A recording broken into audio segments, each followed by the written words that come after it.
Son las 7:30 de la tarde, las 6:30 en las Islas Canarias. Sean todos muy bienvenidos a la redacción abierta en El Toro Televisión, dispuestos a comentarles la actualidad y a ofrecerles la opinión relevante que ustedes precisan para tener la suya propia construida sobre esos asuntos que nos preocupan este martes 7 de febrero.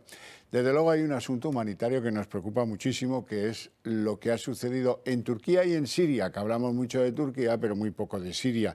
Y en Siria hay que hablar de Siria porque, hombre, Siria, en esa parte donde ha habido también secuelas del terremoto, pues llevan una epidemia de cólera, llevan el COVID, como todo el mundo, a la espalda y 12 años de guerra civil. Pues sí, parece poco ahora el terremoto. Bueno, hay menos datos de Siria que de Turquía. Por Turquía sabemos que ha habido un tercer terremoto de una escala bastante menor, 5,7 Richter. Conocemos ya un aumento de los muertos durante el día, porque claro, pues la consecuencia, los terremotos en realidad no matan poco. Lo que mata y mata mucho, pues es pues los edificios que se caen y sepultan a la gente. Dice la OMS que el balance final será próximo a las 20.000 víctimas. No lo sabemos, de momento estamos en una cifra bastante menor. Los datos de los que disponemos hablan de más de 5.000 muertos, sin precisar demasiado el número, porque los trabajos, pues ya saben ustedes que son complicados. Pero más o menos quédense con la idea de que unas 4.500 personas han muerto en Turquía y otras 1.800 en Siria. En Turquía, ha habido algunas cosas asombrosas, las típicas cosas que suceden cuando uno asiste a una de estas tragedias. Han rescatado a una madre y a su bebé después de 29 horas de estar bajo los escombros. Han rescatado a niños pequeños, en algunos casos delante de sus propios padres, otros se han quedado huérfanos, en fin. Han caído en territorio turco sobre todo, pero han caído unos 6.000 edificios y unas 8.000 personas han podido ser rescatadas, pero ¿cuántas están todavía debajo de los cascotes? ¿Cuántas han perdido la vida y no sabemos nada de ellas? Pues eso necesita algo más de tiempo. La situación es tan grave que el presidente turco, Tayyip Erdogan, ha declarado el estado de emergencia en las regiones de Turquía afectadas por 3 meses, que es lo que estiman van a necesitar para recomponer esa zona. Los equipos internacionales han llegado la pasada madrugada, como es el caso de los enviados por España, parte de servicios de socorro madrileños y la unidad militar de emergencia están ya en su desempeño tratando de ayudar, de contribuir pues con materiales y con un hospital de campaña. Hay 2 barcos de la Armada que van camino de puertos turcos para, desde esos puertos turcos, contribuir a las labores de reconstrucción, o mejor dicho, de desescombro de las ciudades para ver cuántos se pueden salvar. Vamos a ver a continuación lo que podemos mostrarles del terremoto en Turquía y en Siria. La tierra tembló ayer en la frontera entre Siria y Turquía como no lo había hecho en décadas. El terremoto ha dejado ya más de 6.000 fallecidos, unos 25.000 heridos y miles de desaparecidos entre los escombros. Las labores de búsqueda y rescate continúan, pero la magnitud del desastre es enorme. Los hospitales están colapsados, falta comida, agua potable y hasta combustible. Y además las réplicas, el frío y la lluvia están complicando la situación. Los equipos de emergencia trabajan a contrarreloj y ya han rescatado con vida a 8.000 personas. En Alepo, una de las regiones más castigadas por el seísmo en Siria, han rescatado a un bebé recién nacido de entre los escombros. Y en Hatay, Turquía, se ha producido otro rescate milagro. Una niña de 3 años y un niño de 8 han conseguido salir con vida de entre miles de escombros. Y la solidaridad también se abre camino en medio de este desastre. El aeropuerto de Estambul está totalmente colapsado de voluntarios. Decenas de países han movilizado todos sus medios para enviar ayuda. España, por su parte, ha enviado 2 buques de la Armada que ya han aterrizado en Turquía y un hospital de campaña con 70 sanitarios. Un desastre que ha llevado al país al caos. Por ello, el presidente turco acaba de declarar el estado de emergencia 3 meses en todas las zonas afectadas. Unos estragos de tal calibre que ha llevado a Cruz Roja a hacer un llamamiento de emergencia por valor de 70,5 millones de euros. La UNESCO, por su parte, se ha ofrecido a proteger el patrimonio histórico afectado de lo que es ya una de las peores catástrofes de la historia. Y no deja de ser una cruel paradoja cuando Rusia ha ofrecido su solidaridad a Turquía y ha enviado equipos de salvamento y de ayuda. Pues muchos se han sentido un poco molestos porque la paradoja está en que las tropas rusas ayuden a sacar gente de los escombros en Turquía y entierren a otras gentes en Ucrania, que no está demasiado lejos de Turquía, por cierto. Bueno, y hablando de Ucrania, ¿qué pasa en Ucrania? Pues que las tropas de Zelensky aseguran haber dado muerte a 1.000 soldados rusos en un solo día. La guerra en Ucrania cumple 349 días y la tensión se recrudece. Las Fuerzas Armadas de Ucrania aseguran haber matado a más de 1.000 militares rusos en los últimos combates, aunque Rusia por ahora no se ha pronunciado sobre este balance de bajas. Lo cierto es que el avance ruso continúa y en las últimas semanas se han intensificado los ataques a Bakhmut. Por ello, el presidente ucraniano ha apelado a la unidad mientras espera cientos de carros de combate por parte de Occidente. Por otra parte, el Parlamento de Ucrania ha nombrado este martes a Igor Klimenko como nuevo ministro del Interior del país. Pero este no es el único cambio en el gobierno de Zelensky. El presidente ucraniano nombrará a funcionarios con experiencia militar para destinarlos a la primera línea del frente. Lo ha hecho tras haber destituido a decenas de altos funcionarios salpicados por escándalos de corrupción. Aunque Zelensky, eso sí, ha sido tajante. Ha pedido esta mañana que cesen los rumores ante la sospecha de una crisis de gobierno. La realidad es que el 24 de febrero será el primer aniversario de la invasión y desde Ucrania alertan. Rusia prepara una gran ofensiva. El ministro de Exteriores de Ucrania ha sido claro. Asegura que ahora lo importante es que a Ucrania llegue a tiempo el material que está ofreciendo Occidente para frenar los planes rusos. Bueno, entramos ya en el territorio de noticias puramente español, que sigue contaminado por esta pesadez de la ley del solo sí es sí, que es muy importante para los que creemos que se está ofendiendo a las víctimas, que ya nos hemos mostrado, sí, pero que nos aburre la discrepancia entre los podemitas, los socialistas, los engaños que nos ha producido Pedro Sánchez. Luego les voy a dar unas perlas absolutamente deliciosas, que son...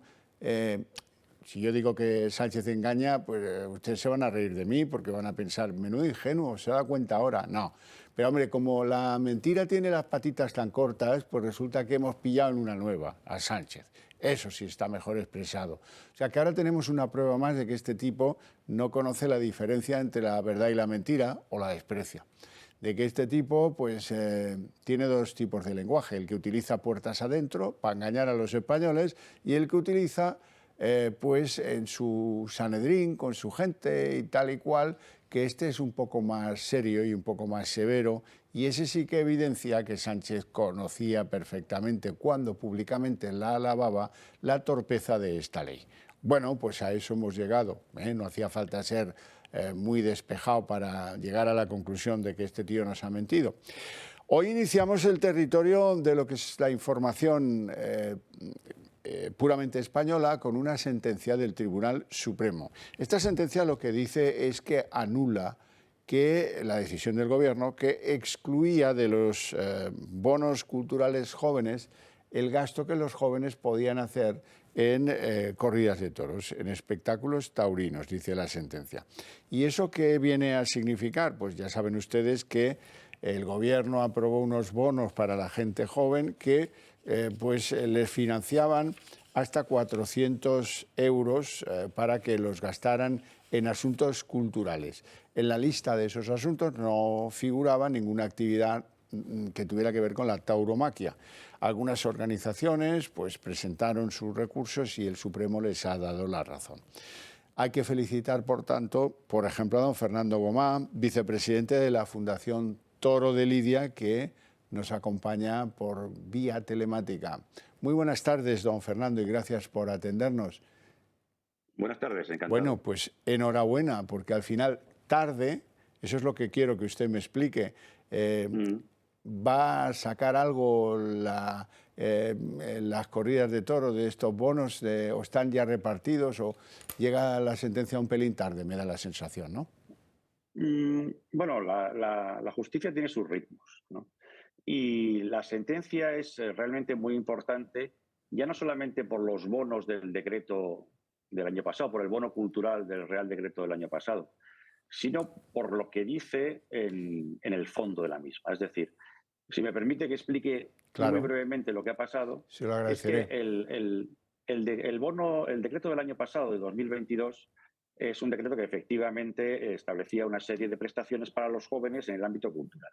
Y expresamente se excluyó la tauromaquia, a pesar de que al principio el ministro de Cultura, Iceta, dijo que entraría, pero parece ser que a través de presiones de la ahora vicepresidenta Yolanda Díaz se excluyó de manera expresa. Nosotros creíamos que eso no es solamente una discriminación, sino directamente es no aplicar las leyes. Las leyes establecen concretamente que la tauromaquia es patrimonio cultural inmaterial y que los poderes públicos, incluido el Gobierno de la Nación, tiene el derecho y el deber de defenderla y de promoverla. Nosotros pensábamos, por lo tanto, que el Gobierno estaba incumpliendo una ley y pensamos que en un Estado de Derecho el Gobierno no puede incumplir las leyes que no le gustan y solamente aplicar la que les gusta o la que están conformes con su ideología. Entonces, el Tribunal Supremo dice cosas más allá del bono cultural, que por supuesto nos parece absolutamente importante. Lo que viene a decir es que la tauromaquia es cultura porque lo dicen las leyes y porque lo dicen las sentencias del Tribunal Constitucional, y que el Gobierno está sujeto a las leyes y que, por tanto, excluir a la tauromaquia más o menos mezclándola con otras actividades excluidas que no tienen nada que ver, como la gastronomía, los deportes o la moda, en realidad es una forma no de actuación discrecional del Gobierno, que puede hacerlo, por supuesto, como cualquier Gobierno, sino de arbitrariedad. Y que, por tanto, un Gobierno no puede ser arbitrario y tiene que cumplir las leyes. O sea, yo vengo diciendo esta tarde, después de la sentencia, que esta sentencia es buena para los toros, es buena para los jóvenes, porque en la medida en que se pueda luego reconducir el tema del bono, pues van a poder disfrutar de su opción de ir a los toros como, en fin, como concepto cultural con los 400 euros, pero es que también es buena para la sociedad en general, incluso para los antitaurinos, incluso para los de la ideología de la vicepresidenta, porque lo que viene a decir es, oiga, es que el Estado de Derecho significa que los poderes públicos tienen que cumplir la ley, todas las leyes, las que les gustan y las que no les gustan. Y en ese sentido, reforzar la democracia a través de un recuerdo de la importancia y de la imperatividad del Estado de Derecho, creo que es una buena noticia para toda España. Desde luego que sí. Bueno, ¿qué reacciones han podido aquilatar ustedes? ¿Alguien del Gobierno les ha dicho, pues bueno, vamos a ver cómo hacemos o disculpen ustedes, acatamos esa sentencia? Bueno, no nos han dicho nada, quizás sea un poco pronto. En todo caso, lo que sí que hemos hecho es ponernos a disposición del Ministerio de Cultura, como no puede ser de otra manera, para que con toda la, en fin, la lealtad y con toda en fin, el interés, pues intentar minimizar los daños que el decreto en su redacción inicial ha producido y respecto del 2022, pues intentar que los que no han utilizado completamente el bono y quieran hacerlo en los toros lo puedan hacer. Y desde luego que el nuevo decreto que ya se está preparando respecto de esta cuestión de bono cultural también para el 2023, que tenga en cuenta los pronunciamientos de la sentencia. Y es que los toros son cultura, como lo es la música, como lo es el cine o el teatro. Y por tanto tienen que ser tratados igual que ellos. Pero eso independientemente de que a alguien del Gobierno le gusten los toros o los odie. Es que esa no es la cuestión. Puede tener su opinión particular, pero en una democracia esa opinión no puede convertirse en norma. Eso es populismo y es algo muy peligroso para los toros y para la sociedad en general. Don Fernando Goma, vicepresidente de la Fundación Toro de Lidia, enhorabuena por este fallo judicial que viene a despejar algo Gracias. que estaba bastante desviado. Le agradezco su participación en el programa. Un fuerte abrazo. Muchísimas gracias a ustedes. Adiós. Vamos a hablar ahora del tema del aborto. Hoy han comenzado las sesiones pues, de exposición, pues, evaluación, luego vendrán las de deliberación. Durante al menos 3 días van a estar, si no más, liados con el asunto del recurso que planteó el Partido Popular por la ley del aborto de Zapatero en 2001. La ley fue del 2001 y aún está pendiente en el Consejo. Es una vergüenza, pero descomunal. ¿Qué sucede ahora? Bueno, pues suceden varias cosas. Suceden que para que haya quórum entre los magistrados que adoptan una decisión, se necesitan 8 magistrados. Razón por la que se han producido curiosísimas circunstancias en las que está claramente envuelto Cándido Conde Pumpido, el presidente del Constitucional. Por ejemplo, hay una señora que se llama Concha Espejel que ella dijo que por haber participado en deliberaciones que tenían que ver con el contenido de esta ley, pues que debía pues quedarse al margen de la deliberación, de la discusión y de todo lo relativo a la decisión sobre el recurso del Partido Popular.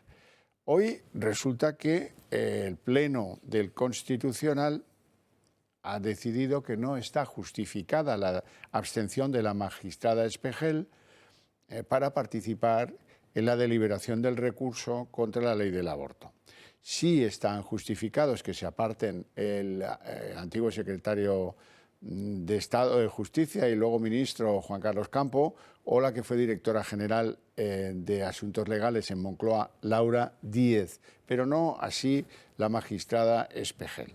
Y aquí hay muchas sospechas. Hay muchas sospechas de que, claro, Conde Pumpido debe llevar algún encargo en la carpeta y tiene mucha prisa porque este asunto que hace enrojecer a los magistrados en su conjunto del Constitucional pueda ser carpeteado convenientemente como conviene al gobierno de Sánchez, que es pues seguidor de las ideas de la ley de Zapatero, hablando a la pata la llana.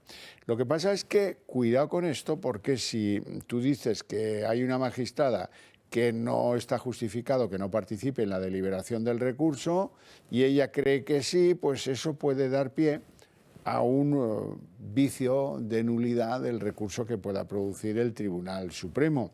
¿En dónde? Pues en los tribunales europeos. Vamos a ver qué pasa.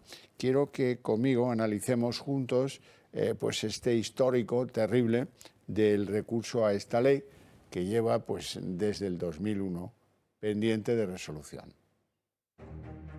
La ley del aborto es uno de los temas más comentados en la actualidad, no tanto la nueva aprobada por la cartera de Irene Montero el año pasado, sino por la aprobada en el año 2010 por el gobierno de José Luis Rodríguez Zapatero, una ley que el Partido Popular, entonces también en la oposición, recurrió ante el Tribunal Constitucional. ¿Pero en qué consistía esta ley? Recogía el aborto, denominado por los proabortistas como interrupción voluntaria del embarazo, como un derecho de la mujer. Se garantiza el acceso a la interrupción voluntaria del embarazo en las condiciones que determinan en esta ley. Estas condiciones se interpretarán en el modo más favorable para la protección y eficacia de los derechos de la mujer que solicita la intervención. Los requisitos que en ese momento puso el PSOE para abortar son los siguientes. El aborto debía realizarse dentro de las primeras 14 semanas de gestación, se tenía que haber informado previamente a la mujer embarazada sobre los derechos y ayudas públicas de apoyo a la maternidad a los que se podía acoger y un plazo de al menos 3 días entre la información y la realización de este aborto. El Partido Popular, por su parte, presentó un recurso a esta ley, un recurso en el que consideraban inconstitucional la llamada ley de plazos, es decir, pretendía ilegalizar el aborto, excepto, eso sí, 3 supuestos. El supuesto de violación, el aborto de hasta las 22 semanas de gestación en casos de riesgo de malformaciones del feto y sin límite en el caso de peligro para la salud física y mental de la madre. Una ley que 12 años después fue sustituida por la de Irene Montero, que aunque recoge puntos mucho más polémicos, tienen al fin y al cabo un mismo final, el fin de la vida de los no nacidos. Y la ministra de Sanidad, Carolina Darias, ha informado hoy de que el Consejo de Ministros ha decidido, de forma colectiva, pues que decayera el uso obligatorio de la mascarilla en los transportes públicos. Autobuses, trenes, barcos, ferries, taxis. Bien. También saben ustedes que las mascarillas van a seguir siendo obligatorias en los ámbitos sanitarios, centros de salud, hospitales, etcétera, y también en farmacias y pues en algún establecimiento pues, de carácter filosanitario, pues como ya les hemos venido contando. Vamos a ver qué pasa con las mascarillas a partir de ahora. La mascarilla llega a su fin. España registraba su primer caso de coronavirus y el director del Centro de Coordinación de Alertas y Emergencias Sanitarias decía esto. No es necesario que la población utilice mascarillas. Sí que puede ser interesante en los pacientes con sintomatología. Semanas antes de la declaración del primer estado de alarma, Simón seguía el criterio de la Organización Mundial de la Salud. Un día después de aquel famoso 15 de marzo de 2020, las autoridades militares comenzaron a incautar mascarillas quirúrgicas cumpliendo órdenes de las autoridades sanitarias y por fin Sanidad reaccionó. Les quiero anunciar hoy que España ha cerrado con China una compra de material por valor de 432 millones de euros. Una compra como los otros 13 contratos de emergencia adjudicados por Sánchez en 2020, por la que la Fiscalía de Anticorrupción tuvo que investigar la supuesta vinculación de empresas con exministros, vicepresidentes y hasta el presidente, y que incluso salpicó al hermano de la presidenta madrileña, acusaciones de las que todos salieron indemnes. Pero volviendo a las mascarillas, luego decayó su defensa a ultranza. El uso de mascarillas es una medida muy importante que puede reducir mucho la transmisión de la enfermedad. Después, que era recomendable utilizarlas en los lugares de trabajo. En mayo, que si las FFP2 estaban indicadas para personas sanas, mientras las quirúrgicas para las personas que tienen sintomatología, y una semana más tarde que si las primeras no están recomendadas para la población general. Y antes de empezar el primer verano de la pandemia se nos dijo que serían obligatorias hasta otoño y así transcurrió un año. En mayo de 2021 había que ir paso a paso para que en exteriores, en no muchos días, se pueda ya reducir. Y por fin llegó el 26 de junio de 2021 y el presidente anunció su fin al aire libre, pero no será hasta año y medio más tarde que por fin la retiren del transporte público y por tanto también de los vuelos con origen o destino en España. Unas mascarillas recomendadas por un comité de expertos que, por cierto, jamás existió.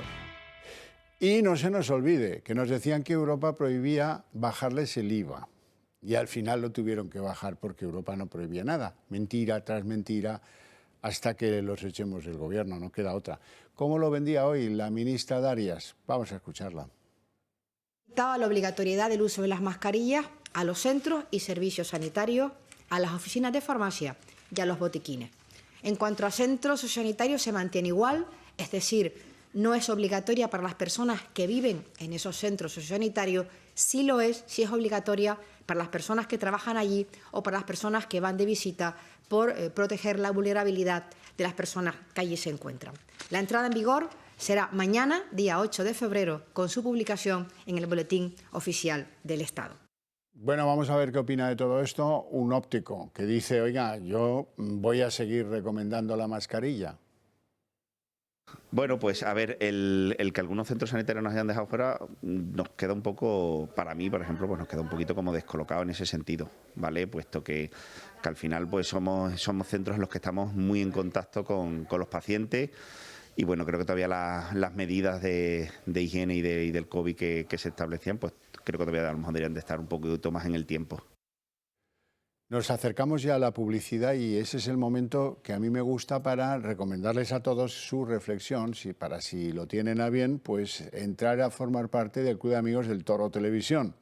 ¿Por qué? ¿Para qué? Bueno, porque ustedes y nosotros nos necesitamos mutuamente. Creo que ustedes han llegado a conclusiones como que necesitan un medio de comunicación que les diga siempre la verdad y que les ayude a defender eso que compartimos, creencias, valores, el sentido por la libertad, la Constitución, la unidad de España, tantas cosas que ahora mismo están amenazadas. Necesitamos entonces que nos ayuden a construir un medio de comunicación mucho más potente, que esté en todas partes de España, que todos los españoles lo puedan ver y que crezca la familia de los que pensamos así. ¿Y qué les pedimos? Pues una pequeña suscripción para que ese proyecto pues vaya adelante y vaya adelante deprisa, si puede ser. Por cierto, que el Club de Amigos tiene regalos magníficos para ustedes si están pensando en algo que regalar a alguien a quien aprecian, a quien quieren, o simplemente autorregalárselo, que también vale.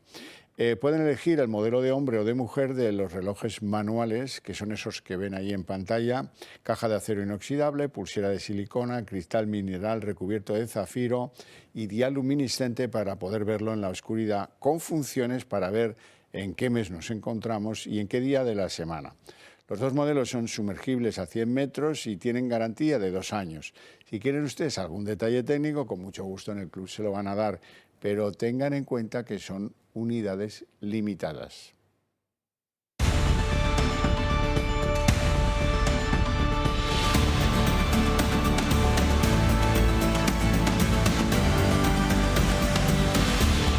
Como cada semana, el Club de Amigos os informa de las actividades más próximas que tiene preparadas para vosotros. El miércoles 8 de febrero a las 7 de la tarde comienza el recorrido por los castillos españoles. La primera parada son los castillos de Valladolid y de León, con Mar Cristóbal. Hablará sobre su construcción, su estructura, su historia y el por qué y para qué se construyeron. El viernes 10 de febrero a las 10 de la mañana os espera el Teatro Real de Madrid para recorrer sus diferentes estancias, observar la estructura del edificio, la decoración de los espacios públicos, conocer el funcionamiento de un teatro de ópera y muchas curiosidades que en él se alojan. El lunes 13 de febrero a las 6:30 de la tarde estará de nuevo en el Club de Amigos Juan Zaragoza. Hablará de la glándula pineal y su importancia en nuestro cuerpo. El jueves 16 de febrero a las 7 de la tarde Blanca Lledó os hablará de la vivienda colectiva contemporánea, poniendo como ejemplo 3 edificios: Mirador, Celosía y Mare de Déu. Ese mismo día, El Gato al Agua se va de gira y estará en Valencia. Podréis disfrutar de vuestro programa favorito en directo. Si quieres asistir, solo tenéis que llamar al teléfono del Club de Amigos o entrar en su página web. El lunes 20 de febrero a las 7 de la tarde comienza el ciclo de historia de José Javier Esparza. Hablará sobre la verdadera historia de la conquista de América, por qué Colón sabía o pensaba que iba a encontrar tierra, qué fue el mestizaje y de cómo se hizo realmente la conquista, obra de indios y españoles. Es muy fácil apuntarse a estas y otras muchas actividades a través de la web clubdeamigos.eltorotv.com, en el apartado Agenda, llamando al 91 616 2464 o escribiendo un correo electrónico a club@eltorotv.eu. Bueno, verán, en el Ayuntamiento de Barcelona manda Ada Colau y poco podía imaginar Ada Colau que iba a tener un problema con un ciudadano ruso al que tiene contratado en el área o la gerencia de urbanismo desde el 16 de enero pasado como técnico interino, eso sí, este es el aspecto del tipo. Un tipo que, pues según han revelado The New York Times los servicios de inteligencia norteamericanos, pues es un terrorista global. Un tipo que milita en algo que está muy a la derecha de Putin, que considera que Putin es un pelele, poco más o menos. Milita en el movimiento imperial ruso y los americanos creen que es un terrorista global que estaba coordinando posibles atentados en España. Bueno, pues esto ya sí que ha sido tremendo. ¿Y qué pruebas hizo el Ayuntamiento de Barcelona para contratar a este ultra nacionalista ruso? Pues dicen que le hicieron un test de personalidad, que le hicieron un test psicotécnico y que también le hicieron una entrevista personal. Bueno, quiero comentar todo esto con don Juan Arza, que es analista político y, por cierto, impulsor de la nueva formación política Valens en Cataluña. Juan Arza, muy buenas tardes. Muy buenas tardes, Xavier. ¿Cómo nos hemos de ver hablando de espionaje en el Ayuntamiento de Barcelona con este Stanislav Shevchuk, que ha sido la gran sorpresa del día, imagino, para todos los barceloneses, ¿no? Sí, la verdad es que uno ya alucina con las cosas que ocurren en este país y en esta ciudad, ¿no? Tan pronto como nos hemos enterado, ha sido un medio de comunicación local que se llama Tot Barcelona, un medio digital, el que ha hecho saltar la noticia. Pues todos los grupos políticos, comenzando por Valens y después también se han añadido Esquerra Republicana y otros grupos, han pedido explicaciones sobre esta contratación. A todos nos asusta tener personajes de esta calaña en nuestro entorno y mucho más si además les estamos pagando un salario público, ¿no? Y queremos saber cómo se ha contratado exactamente, qué estaba haciendo aquí, qué cualificaciones tiene para estar en una dirección, digamos, que se encarga de la concesión y renovación de licencias del ayuntamiento, porque es toda una situación un poco sospechosa, ¿no? También queremos ver si no ha habido alguien que desde dentro le haya podido echar una mano a este personaje, ¿no? Porque es muy raro que haya podido colarse de esta manera en el ayuntamiento. Dos circunstancias, Juan. La primera, dice este individuo que lleva 10 años residiendo en España y también parece que le reprochan a su organización política, a este movimiento imperial ruso, que un movimiento, por cierto, racista, antisemita, ultranacionalista, que esté abiertamente vinculado a la financiación de los voluntarios que quieran ir a ayudar a las tropas rusas a territorio ucraniano. Todo esto debe ser bastante indignante. Claro, es que queremos saber qué hacía ese tipo en España, qué está haciendo en los últimos años, qué tipo de coordinación puede tener con el grupo al que pertenece y qué actividades estaba realizando en nuestro país, ¿no? Queremos que el ayuntamiento averigüe y nos informe de todo eso, porque aquí puede haber habido un fallo sistémico, ¿no? Por parte del Ministerio del Interior, por parte del Ayuntamiento de Barcelona, por parte de la Generalitat. ¿Cómo puede ser que este tipo esté entre nosotros y mucho más haciendo ese tipo de actividades? Y además que le estemos, como decía antes, pagando un sueldo entre todos, ¿no? En el Ayuntamiento de Barcelona. Esto ya es el colmo, ¿no? Que le facilitemos la vida a este tipo de personajes.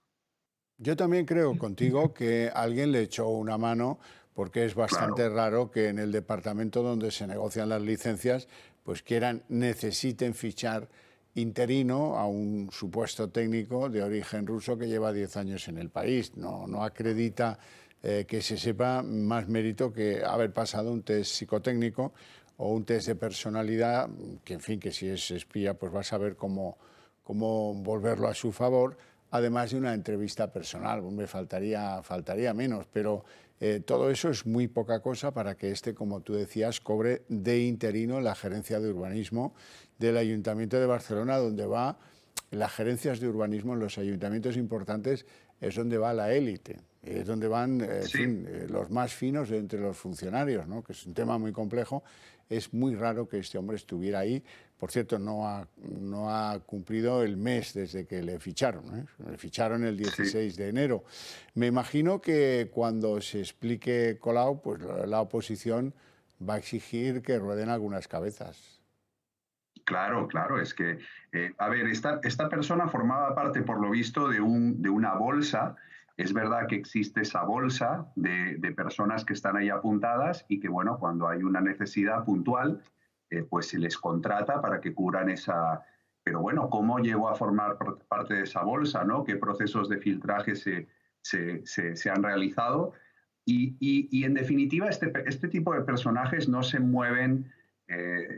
digamos, de manera aleatoria.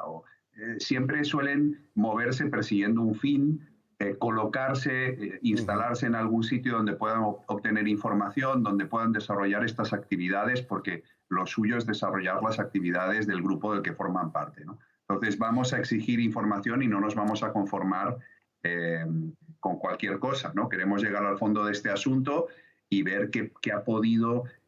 a ver aquí detrás, ¿no? Este sujeto, qué tipo de ayudas ha tenido en nuestro país para colocarse también en algo que a un barcelonés normal y corriente le puede costar muchísimo, que es entrar a trabajar en el ayuntamiento, ¿no? Como un ciudadano ruso, además con estas vinculaciones, consigue lo que para muchísimos ciudadanos de Barcelona es extremadamente difícil.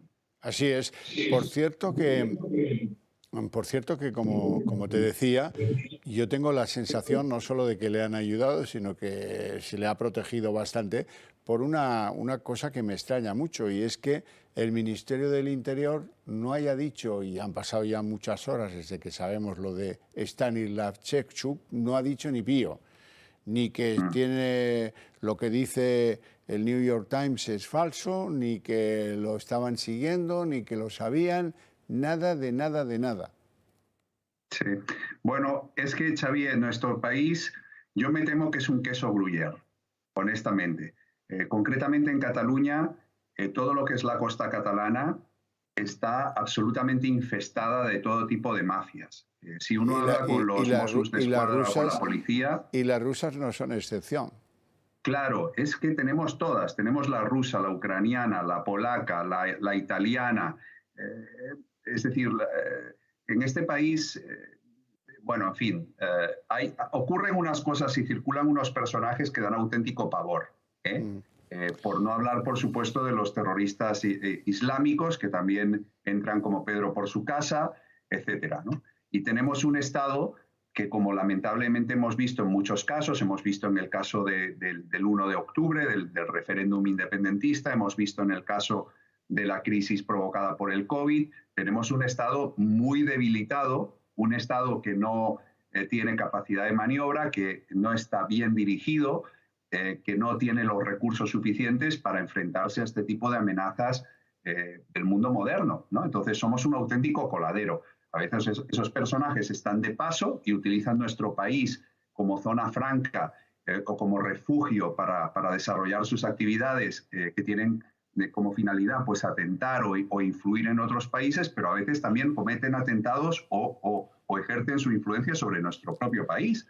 Hablando de rusos, aquí en Cataluña hemos sufrido campañas de propaganda y desinformación que tenían al Estado ruso detrás, ¿no? En este caso a favor de los independentistas. Por eso y a favor, es importante. Digamos, de generar cuanta más. Por eso este tema es tan importante. Inestabilidad en España, mejor, ¿no? Entonces, ciertamente debemos tomar conciencia de este tipo de peligros y dotarnos de los recursos para afrontarlos.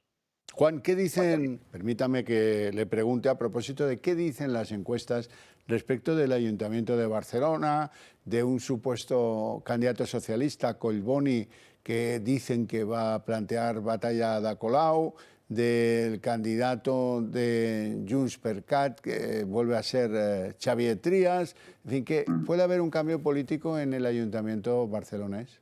Yo espero que sí, Xavier. Desde luego, esa no es la intención o la voluntad de los grupos de interés del establishment y de los grandes medios de comunicación editados en Barcelona. La apuesta de ese establishment político, mediático, económico es, digamos, la sociovergencia. Es decir, que manden los socialistas o que manden los nacionalistas, bien sea una Esquerra que se supone que ahora es más moderada y que representa un independentismo pragmático, o bien sea la vieja convergencia. En definitiva, que manden los de siempre, con una fórmula que puede ser un nuevo tripartit o que puede ser alguna especie de entente, que muchas personas lo están promoviendo, entre Collboni del PSC y Trias de Convergencia, o lo que ahora se llama Junts, ¿no? Y la mayoría de las encuestas van a decirnos eso, porque como todo el mundo sabe, las encuestas no se hacen en este país mucho menos para conocer la opinión de las personas, sino para influir en la opinión de las personas. Entonces hay la intención de trasladar la sensación a la opinión pública de que no hay otra alternativa, de que son 2 o 3 candidatos los que se están disputando la alcaldía y de que el cambio no es posible. O sea, que tenemos que tragar con el PSC y tenemos que tragar con el nacionalismo otra vez, ¿no? Nosotros, evidentemente, vamos a intentar romper eso. Estamos notando a pie de calle un entusiasmo enorme, una gran movilización y muchísimas ganas de cambio. Y eso no puede pasar jamás por un Xavier Trias que ayer mismo estaba haciendo un acto, ni más ni menos que con Artur Mas y Jordi Pujol. O sea, estos son los avales del señor Trias, Artur Mas y Jordi Pujol. Por tanto, la vieja convergencia corrupta, nacionalista, supremacista. Ese no puede ser nunca el cambio, y tampoco Jaume Collboni, que ha estado apoyando durante toda la legislatura a Ada Colau y que comparte su modelo de ciudad y sus políticas, ¿no?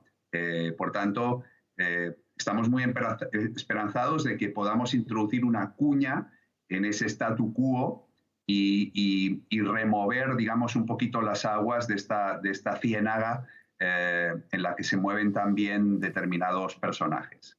Juan Arza, te agradezco muchísimo que hayas querido explicarnos la aventura del ruso espía, presunto terrorista global en el Ayuntamiento de Barcelona y estas hipótesis de las encuestas a propósito de las elecciones municipales en la ciudad condal. Te mando un abrazo muy fuerte. Un abrazo, gracias, Xavier. Gracias a ti. Bueno, nos vamos a ir a publicidad y a la vuelta abrimos de inmediato la mesa de análisis político.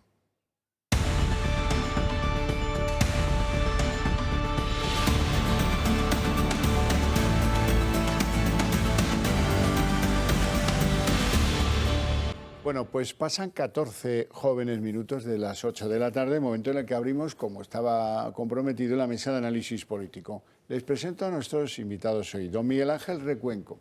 Muy buenas. Muy buenas tardes. Don Miguel Ángel es diputado del Partido Popular en la Asamblea de Madrid, candidato a la alcaldía de Leganés. Eso que es territorio rojo. Bueno, vamos a ver fue. Vamos a ver si lo vamos atenuando ese color, poquito a poco, ¿no? ¿Hay partido o no hay partido? Hay partido. ¿Sí? La gente está muy cansada de lo que estamos sufriendo allí. Don Hugo Pereira, muy buenas tardes, noches también para usted.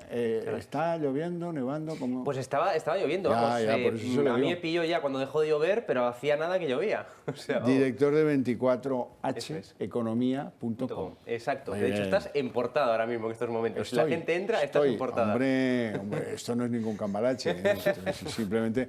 Ahora, según lo que digas, también vas a estar tú en portada. Ya verás. Bueno, quiero que atentamente escuchen algo, porque antes... Quiero que nos riamos un poco porque luego vamos a tener que hablar de la ley del solo sí es sí. No hay nada más que no sea esto. No es que no lo tengamos nosotros, no, es que la trifulca entre las dos formaciones políticas nos está volviendo locos a todos y nos está engañando Sánchez siempre. Eso también es importante. Si ven el programa les va a quedar clarísimo. Preparen la grabadora. Yo les aviso a los que tienen la grabadora de vídeos o de cómo se grabe esto de la tele, y si no, luego les mandaremos una pieza por las redes sociales para que todos sepan. Ya sé que un engaño de Sánchez es lo normal con ese tipo, pero oiga, es que pillarle en uno clamoroso reciente, pues hombre, también está bien, ¿verdad? Que sienta que hay partido y que hay presión. Vamos a ver una cosita que les va a gustar. Al compás del chacachá del tren, no se puede viajar porque no pasa el tren, que en el túnel por error no quepa nuestro tren, produce más sudor que el chacachá del tren. Bueno, no me negarán que no es divertido el vídeo, que tengo que agradecer a Carmen que me lo haya enviado. Bueno, esta amiga de la costa cántabra todavía está en shock porque se imagina a los técnicos con el centímetro mirando a ver si entra el gálibo o no entra el gálibo. Si el gálibo es el problema, el tren tiene un problema en lo alto, no en lo ancho. Eso sí, parece bastante obvio, ¿no? Bueno, yo les voy a hacer a mis invitados dos preguntas muy sencillas. Esto no se puede resolver con el cese de dos carguitos menores, uno en Renfe y otro en Adif, el inspector regional de obras de no sé qué y el jefe de Renfe Viajeros. Bueno, yo lo siento por ellos, pero bueno, en un país en el que el presidente del gobierno no ha cesado a la ministra de Igualdad, ¿pueden cesar a estas dos pobres criaturas? ¿No sería lo lógico que cesaran al presidente de Renfe, que es un socialista por lo demás, que tiene un mérito sobre cualquier otro, ser amigo de Iceta? Es uno de esos compromisos del PSC, Isaías Taboas. Ese es el verdadero responsable. Cuando las cosas pasan, tiene que apechar el líder. Y a este le pagan un sueldo para eso. Un sueldo importante, el de presidente de Renfe, uno de los más, ya saben, buscados entre los que andan en el avispero cuando cambian los gobiernos. Don Miguel Ángel, ¿cómo lo ves? Pues así debería ser, pero como bien has dicho, fíjate todo lo que está pasando con la ley del sí es sí y nadie dimite, pues imagínate aquí en este caso, ¿no? Pues al final se han quitado a dos cargos técnicos que pasaban por allí y dice, oye, pues mira, vamos a maquillar un poco aquí las circunstancias, porque le pidieron responsabilidades desde los gobiernos autonómicos, ¿no? Sí, Revilla, sí, le pidió una responsabilidad, ¿no? Pero es que estamos hablando de que cuántas irresponsabilidades se han cometido a lo largo de esta legislatura por el gobierno del Partido Socialista y no asume nadie esas responsabilidades. Pero, es que, por cierto, que esto que no cabían en el túnel como en los dibujos animados, eso se sabía desde hace 2 años. Desde el 2021, desde septiembre del 2021, que había un informe concretamente de la Agencia Estatal de Seguridad Ferroviaria, año y medio, sabía tanto Renfe como el propio Gobierno de España que no cabían por esos túneles. Y se lo callaron. Hombre, pero como todo, pero ¿cuál es la excusa de siempre? No, es que no se podía saber. Claro que se podía saber. Como todo lo que ocurrió en España, se podía saber. Lo que pasa es que ahora, claro, salió a la luz pública y esto, no, es que no lo sabíamos. Es que estamos en lo mismo, siempre es que nos mienten y es que piensan que somos tontos. Piensan que son tontos los españoles y también los periodistas, que de verdad los del gobierno piensan que jamás los periodistas vamos a dar con estos informes que aparecen, de jamás vamos a dar con la realidad. nos tratan como tontos. Y eso verdaderamente es que es lo peor. Ya, bueno, pues si han cometido un error, sea quien fuera, y evidentemente el gobierno es el máximo responsable de todo, y concretamente el Ministerio de Transportes, como es evidente, la ministra de Transportes, bueno, pues tendrán que asumir las responsabilidades. Pero esto es lo mismo.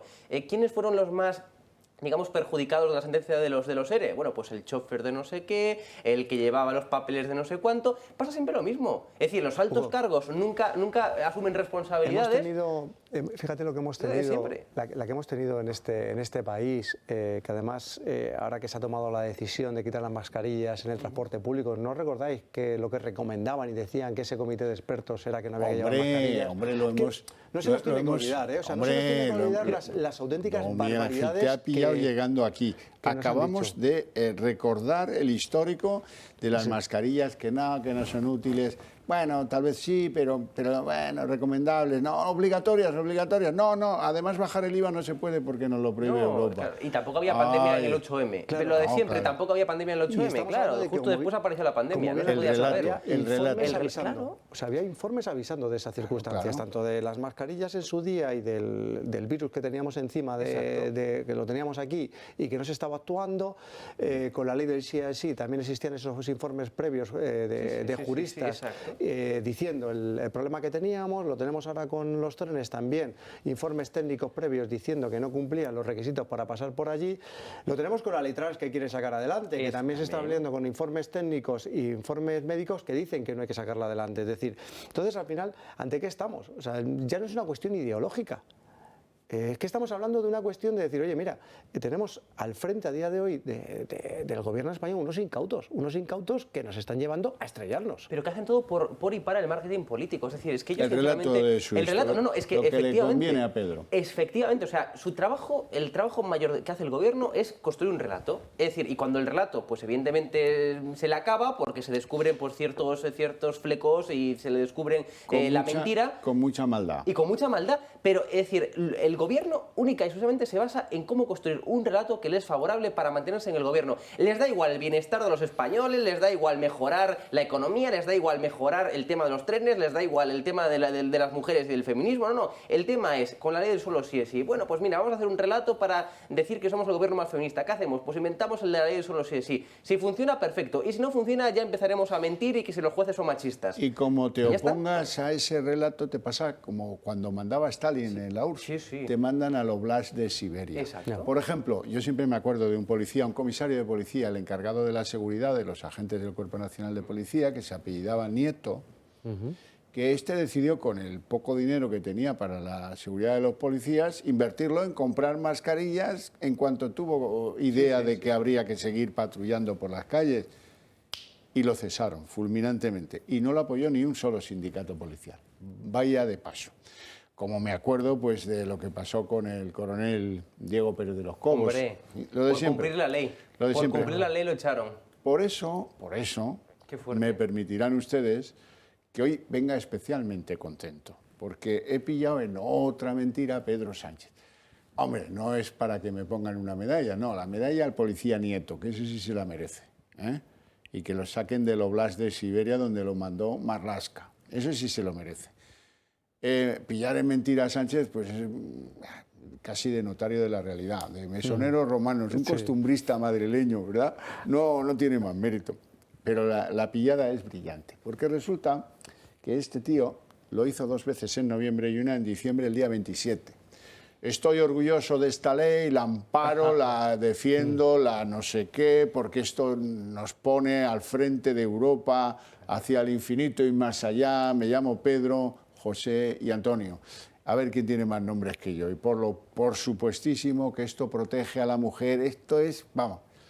Y hoy hemos sabido, lo ha reconocido Pilar Job, lo ha reconocido Echenique, que en el puente de la Constitución, esto es el 6, del 6 al 9, ¿verdad? Sí. Pues fíjate, en el puente de la Constitución ya se estaban cruzando documentos sobre cómo rectificar una ley podrida, que es la ley del solo sí es sí. Y miren, en mi pueblo a eso se le llama mentir. Cuando tú tienes una versión para los españoles, que son tontos, y se puede contar cualquier chorrada, que mira, qué tal, yo esta ley, fantástica, maravillosa, y luego descubrimos que en lo privado ya estabas cruzándote documentos con Podemos para cambiarla, es decir, ya sabías que era nociva, ya sabías que era perjudicial, ya sabías que era un engendro de ley y ya sabías además que produciría unos daños colaterales tremendos. Y ahora ya liberado de la culpa porque ha presentado la proposición de ley para contrarreformar la ley, ahora ya dice que, bueno, es que ha producido unos daños colaterales tremendos y los que me callo. ¡Oh! Vaya pillada de Pedro Sánchez, que no se pierda en detalle. Ahora es el momento de darle al grabador, o eso es lo que les voy a colgar yo en redes dentro de muy poquito. Vean. 7 de octubre. La ley del solo sí es sí ya se ha aprobado. El gobierno aplaude la iniciativa abanderada por Podemos y a su vez empieza el goteo sangrante de violadores y agresores sexuales que ven sus penas rebajadas e incluso les lleva a muchos a salir libres a la calle. Sánchez insiste. Y yo creo que además es una gran conquista del movimiento feminista de nuestro país. Una ley de vanguardia que va a inspirar otras muchas leyes en el mundo, estoy convencido de ello. Ahora corresponde a los tribunales, corresponde a la Fiscalía el unificar esa doctrina. Y ya en noviembre, cuando nos acercamos a la centena de rebajas, defiende la ley estrella de la ministra de Igualdad. Hay un pacto de Estado contra la violencia de género y también una ley integral de garantía de la libertad sexual que tiene como principal objetivo reforzar la seguridad de las mujeres frente a las agresiones sexuales y que nunca más una víctima sea cuestionada. La norma preocupaba y más al Partido Socialista por las consecuencias que podría tener el texto legal en un año electoral. Pero el presidente ha insistido en no pedir responsabilidades a la ministra y su exvicepresidenta del Gobierno, Carmen Calvo, ha apuntado hace apenas una semana que en Consejo de Ministros... ¿Y sabes qué ocurre, Pablo? Que en un gobierno se respeta también la autonomía de un ministro. Cuando dice mi ley es esta, se respetó a la ministra de Igualdad cuando dijo mi ley es esta. Y se dijo que estas circunstancias estaban en lo alto de la mesa, porque era realista decirlo, porque era previsible que ocurriera. ¿Y sabes qué ocurre? Que se respeta a una ministra cuando una ministra dice esta es mi ley. Pero ahora sabemos que hasta el presidente del gobierno ha mentido desde octubre o más, porque según indican los de Podemos, mientras Sánchez ha insistido en defender la norma, desde diciembre ya empezó sus trámites para llevar a cabo la reforma. Desde primeros de diciembre, y las declaraciones últimas que han visto de Sánchez eran del 27 de diciembre. Miguel Ángel. Saber, la verdad es que cuando me dices que es fácil pillar a Sánchez en una mentira, pues hombre, este hombre dijo que no dormía tranquilo con Podemos, dijo que no iba a perdonar a los separatistas. Yo creo que esto ya no nos sorprende a los españoles. O sea, yo creo que esta actitud de Sánchez de pegar un cambio porque le interesa, pues evidentemente no nos sorprende, ¿no? Pero lo que debo decir al respecto de este punto es que Sánchez no ha tomado ningún tipo de medida, no ha pedido la responsabilidad, no ha cesado a la ministra. Es decir, ahora quieren maquillar porque están viendo los daños que les está ocasionando electoralmente esta decisión, que es lo que le preocupa a Sánchez. O sea, no le preocupa otra cosa. Es decir, los daños que electoralmente le está ocasionando pues esta nefasta ley que sacaron adelante, ¿no? Este bodrio de ley que evidentemente está soltando y minimizando las penas ante los agresores sexuales, ¿no? Y eso es lo que eso es la parte que le preocupa.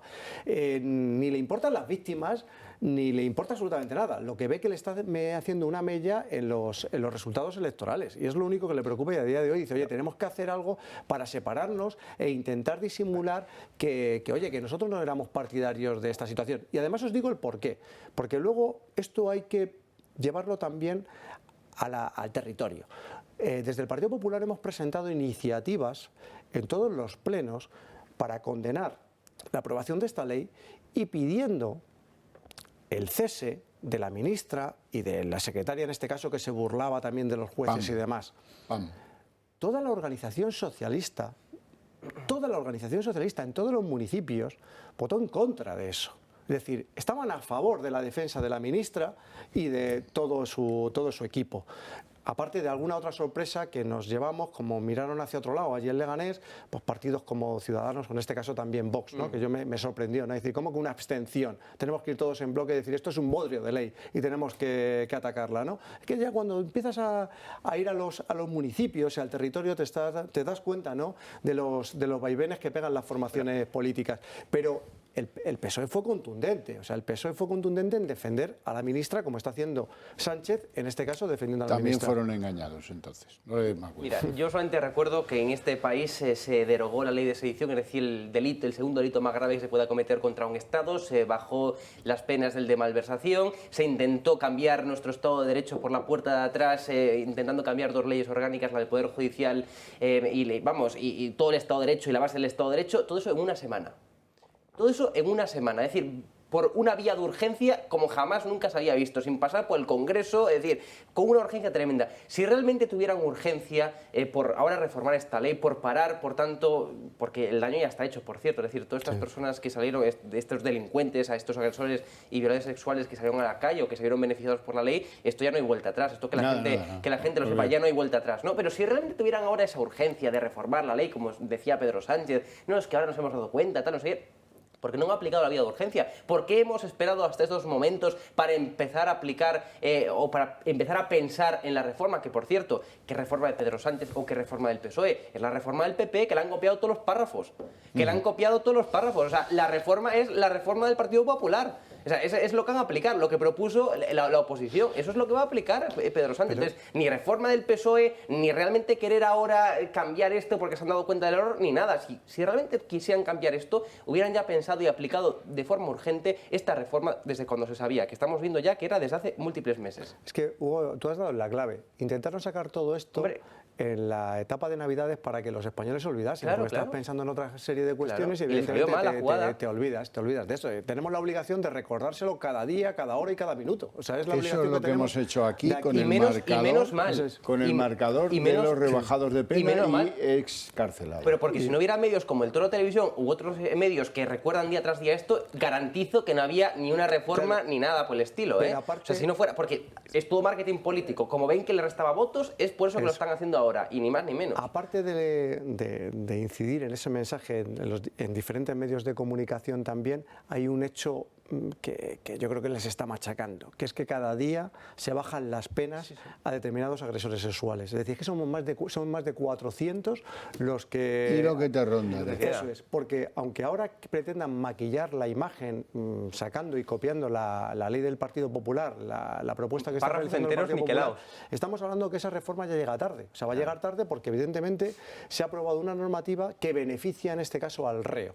Y aunque tú apruebes ahora una normativa que sea perjudicial para el reo, no le va a ser aplicable. Esa es la realidad a día de hoy. Lo que pasa es que por eso a Sánchez no le importa la nueva ley, ni le importa que en este caso los delincuentes estén en la calle o se vean beneficiados, ni que las víctimas sufran en este caso las consecuencias. Lo que le preocupa es la pura operación de marketing, de decir, oye, mira, voy a intentar eximirme de esta responsabilidad y vamos a poner el foco hacia Podemos, ¿no? Sí que le preocupa un titular a Pedro Sánchez, y es porque cuantos más se salgan a la calle, cuantos más se vean beneficiados, más probabilidades hay de que uno reincida. Que, por cierto, varios depredadores sexuales que atacaron a menores de edad, quiero recordar que uno se llamaba Carlos, quiero recordar el nombre, es decir, tienen una alta probabilidad de volver a reincidir. Es decir, el titular que sería mortal para este gobierno es este depredador sexual vuelve a reincidir tras ser beneficiado por la ley del solo sí es sí. Esto es lo que más le preocupa al gobierno. El titular es lo que le preocupa. Haces bien en recordarlo, esto no es solo un asunto de mujeres agraviadas sexualmente, agredidas, violadas.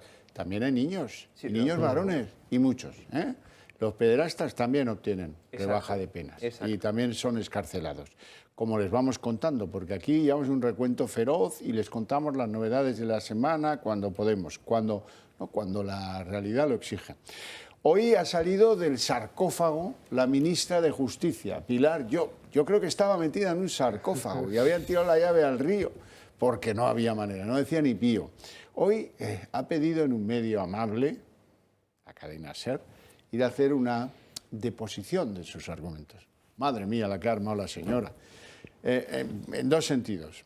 Primero, porque ha comparado las penas de la ley para los agresores sexuales con los que cometen un robo con fuerza. Y ahí no le falta razón, aunque esto haya puesto furiosa a su gran rival y juez como ella, Victoria Rosell. En segundo lugar, ha hecho una comparación en la que ahí nadie está de acuerdo con ella. Yo creo que está más sola, no digiere bien lo que le está pasando, me da esa sensación. Y le preguntan en la entrevista, dice, oiga, ¿y la violencia cómo se va a demostrar? Dice, hombre, la violencia deja heridas. Pues mira, ministra, no siempre. ¿Qué juez más mala eres? Que no te sabes eso. En fin, vamos a ver el lío de la señora Llop en Campo de Gules. Las tiranteces en el gobierno continúan. Y ahora Pilar Llop, ministra de Justicia, acusa a sus socios de Podemos de tergiversar la realidad. Que los mensajes que se están dando son confusos. E insiste en defender que la propuesta de su grupo solo va a suponer un reajuste técnico, que la reforma presentada por el Partido Socialista este lunes no afecta al consentimiento. No es de recibo que en donde en nuestro país salga más barato agredir sexualmente a una mujer con violencia o intimidación que robar. Ahora, si se demuestra que hay violencia e intimidación, que es muy sencillo probarlo, porque con una herida ya se puede probar que ha habido violencia. La titular de Derechos Sociales, Ione Belarra, no ha tardado en contestarle. Otra vez el foco en las mujeres, en cuánto nos resistimos, en si cerramos las piernas. Es el modelo de la manada, no el del consentimiento. Y Vicky Rosell, delegada del Gobierno contra la violencia de género, le acusa de legislar a golpe de titular. No crear terror sexual es importante. Yo entiendo los efectos que ha habido, pero legislar a golpe de titular, de algo que no tienes bien dimensionado, cambiar una ley que no has dejado todavía, que tenga toda su virtualidad. En Podemos interpretan con las palabras de Pilar Llop que lo que pretende el ala socialista del Ejecutivo es volver al modelo anterior. El machismo no se soluciona únicamente con la cárcel. No se protege más a las víctimas con un código penal más severo. Los de Sánchez, por contra, tienen ahora muy difícil recabar también el apoyo de sus socios parlamentarios, como la Esquerra. Es una ley que se hizo con precipitación, sin tener en cuenta algunas de las cosas, algunas de las enmiendas, algunas de las opiniones, sí. Y solo encuentran la mano tendida de un Partido Popular que les acusa ahora de plagiar su propuesta. Y de un Vox que, insiste, no se opone a la reforma, pero tampoco van a blanquear al Gobierno. Y lo que tienen que hacer es pedir perdón, dimitir y convocar elecciones. Y con todo ello, esperan los socialistas tramitar el cambio legal antes de que finalice febrero. Ya lo ven ustedes, debajo de todo esto, que si el consentimiento, que para aquí, que para allá, que ahora no es el consentimiento, que si... Bueno, detrás de todo esto hay una pelea feroz entre dos visiones de algo básico. La capacidad de condenar a alguien por cometer un delito, lo que llaman el punitivismo. Los de Podemos no son partidarios, ni siquiera de los agresores físicos, ni siquiera de los violadores, ni siquiera de los pederastas. Ellos están pues por otra cosa. Nunca la explican, porque no. En España hay 4.000 personas en las cárceles por esos delitos, agresiones sexuales, pederastia o violaciones. 4.000 sobre 47 millones. En Alemania, que tienen un código mucho más laxo que el nuestro, hay 10 veces más. Algo hará la pena, algo hará. El miedo guarda la viña, ¿eh? Pues eso. Pero es que sí, es que parece que han inventado el tema del consentimiento, que el consentimiento lleva ya 2 siglos, digamos, sí. Es decir, que no se puede mantener relaciones sexuales si no son consentidas, pero ya desde hace 2 siglos. Si esto ya estaba castigado, o sea, el consentimiento no lo inventó ni Irene Montero, ni PAN, ni PUM, es decir, no lo inventó nadie de este gobierno. El consentimiento ya estaba en nuestro Código Penal desde hace tiempo.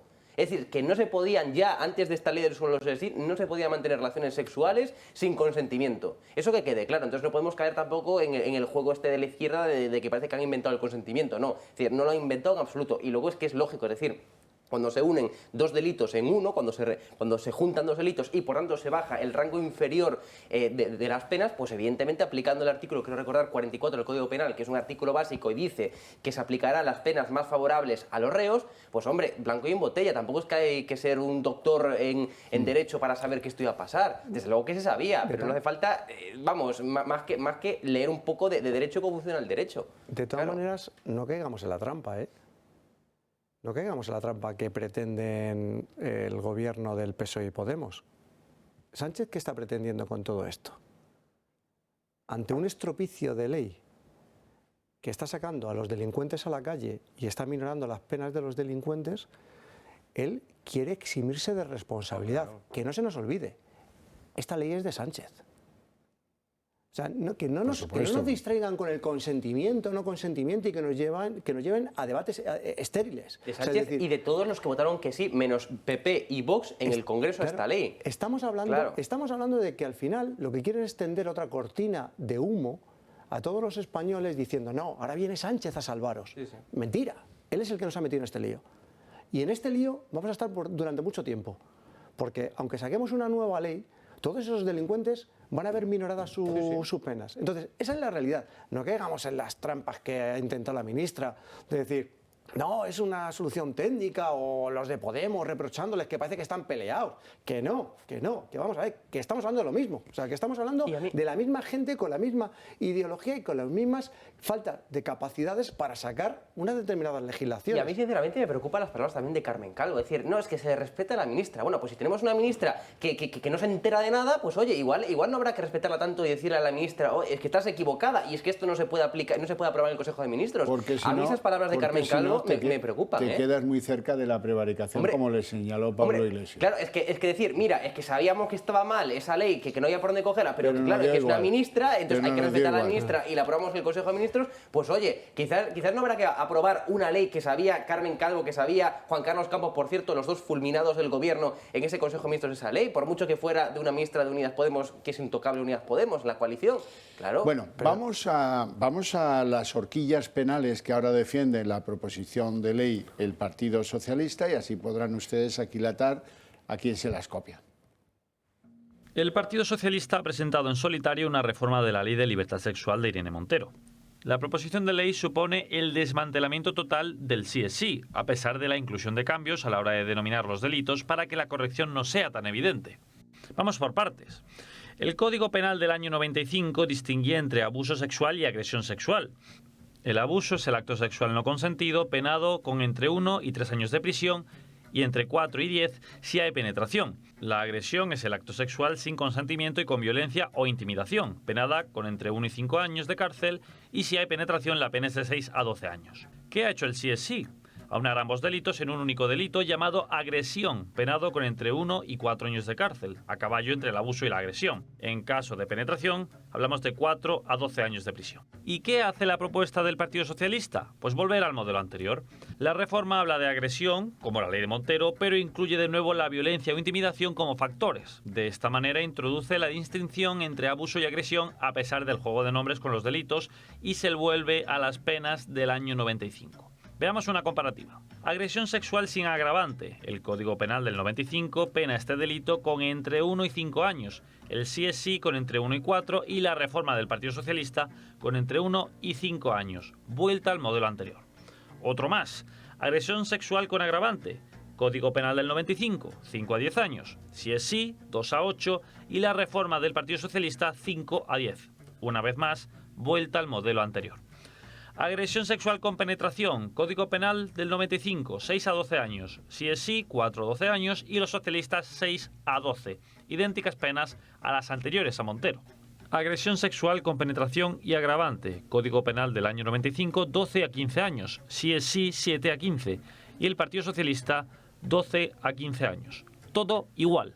En definitiva, el Partido Socialista ha presentado de facto una enmienda a la totalidad a la Ley de Libertad Sexual.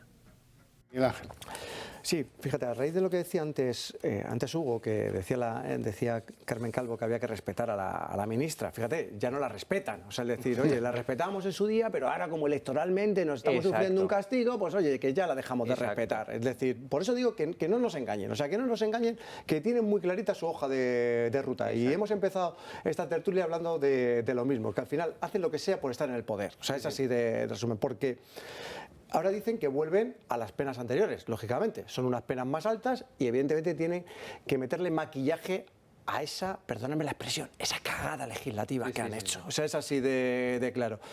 Pero yo incidiría todavía más. Y os voy a poner un ejemplo desde lo local.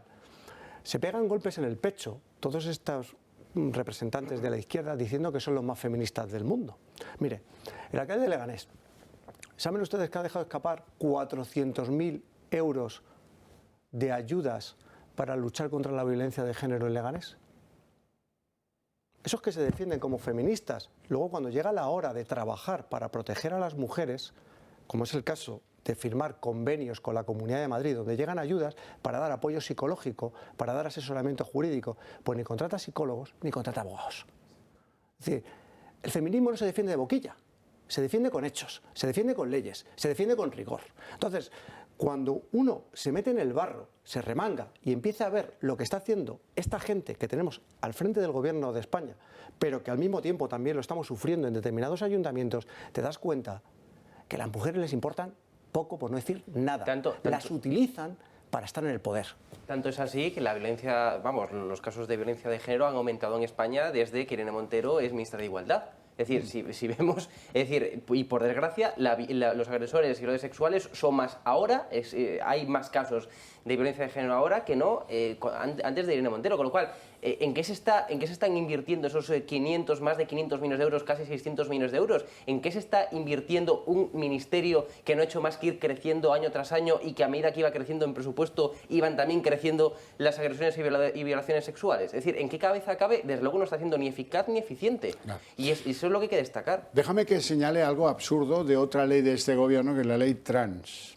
La ley trans, al final, las feministas van a ser las grandes luchadoras contra esa ley trans. Van a ver, esto sucede en Las Palmas, en Canarias. ¿Y qué pasa en Canarias? Pues que las feministas exigen saber si un asesino y violador, que dijo ser trans, pero no se operó de gran cosa, por lo visto, pues ingresó en una cárcel de mujeres tras hacer esa declaración. Claro, ahí duele, claro.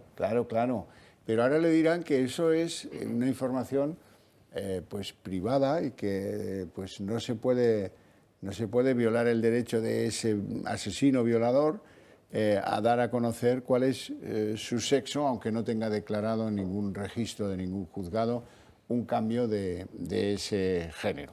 Bueno, cambiamos de asunto, si os parece. Hoy hay un pronunciamiento de Cuca Gamarra, la portavoz del Partido Popular, interesante a propósito de que Vox pretenda presentar una moción de censura. Parece que con Ramón Tamames al frente. Ayer, creo, hoy, ya no me acuerdo. Ramón Tamames ha confesado que tuvo un encuentro, una comida o algo parecido a eso con Feijóo. Y que, por lo visto, Feijóo le dijo que se abstendría el Partido Popular. Y ahí sigue Tamames, ayer le tuvimos aquí, deshojando la margarita. Y creo que mañana va a decir algo. No sé lo que dirá Tamames, pero sí sé lo que ha dicho Cuca Gamarra. Todavía no se ha materializado o no hay una confirmación de la misma. Esperaremos a ello. Lo que sí que tenemos claro es que está de producirse esa moción de censura, al único al que beneficia es a Pedro Sánchez y, evidentemente, no estamos aquí para fortalecer a Pedro Sánchez. Y serán los propios españoles, 47 millones y no solo los 350 que conformamos esta Cámara, los que, en cuanto que haya urnas, harán esa moción de censura a una política que no responde a lo que son las necesidades de la sociedad española, los problemas que se deben resolver, sino que además se ha convertido en el problema de los españoles. No todo se hace para ganar, hay cosas importantes como la última manifestación que hubo, por cierto, aquí en Madrid, un sábado, convocada por asociaciones particulares y que ha hecho bastante más que muchos meses de oposición sin que se conozca qué. Esperar a elecciones y que los españoles voten. Sí, claro, pero eso sabe que puede ser en diciembre. O a lo mejor en enero.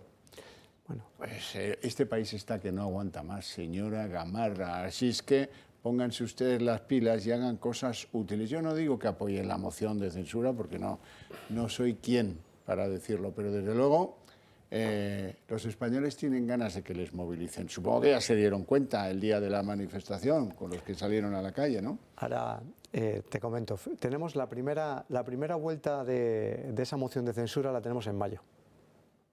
8.000, si no me equivoco, son 8.131 municipios donde se tiene que hacer, las elecciones, quiere decir, el 28 de mayo. Donde se tiene que hacer ahí una moción de censura, pero contundente.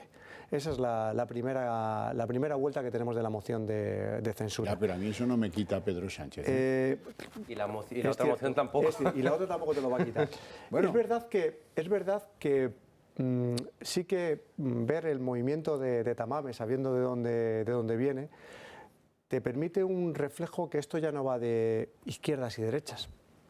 Esto va de constitucionalistas y de personas que no están respetando la Constitución, y, ¿no? y que quieren destrozar soslayar la transición y ir hacia una... Entonces, es verdad que cualquier tipo de manifestación en la calle o manifestaciones verbales o reuniones o ver determinadas personas que ideológicamente en determinados momentos de la historia de España han estado situados en la izquierda y que dan un paso al frente porque entienden que España no puede soportar otro gobierno de Sánchez, son bienvenidos, ¿no?, ese tipo de movimientos. Llevarlo hasta una moción de censura y la seriedad que supone una moción de censura, sí que puede ser que Sánchez se envalentone y se crea y dice, mire, la mayoría de los españoles están conmigo porque la Cámara está conmigo, ¿no? Entonces, porque al final tiene la capacidad y la verborrea para poder soltar ese discurso y no ponerse ni colorado, ¿no? Cuando es cierto que si va por la calle no puede ir tranquilo por ningún sitio de España porque en todos los sitios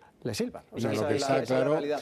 Pero ahí es donde la democracia, donde las urnas, donde, en este caso, te hablo de las políticas locales, que es en todos los ayuntamientos de España y luego las autonomías que se celebran en elecciones, hay que pegarles el primer rapapolvo interesante y serio a todos los socialistas, en este caso, que han dejado de ser socialistas desde hace tiempo. La moción de censura no me parece necesariamente que sea un órdago a Feijóo. En absoluto me lo parece.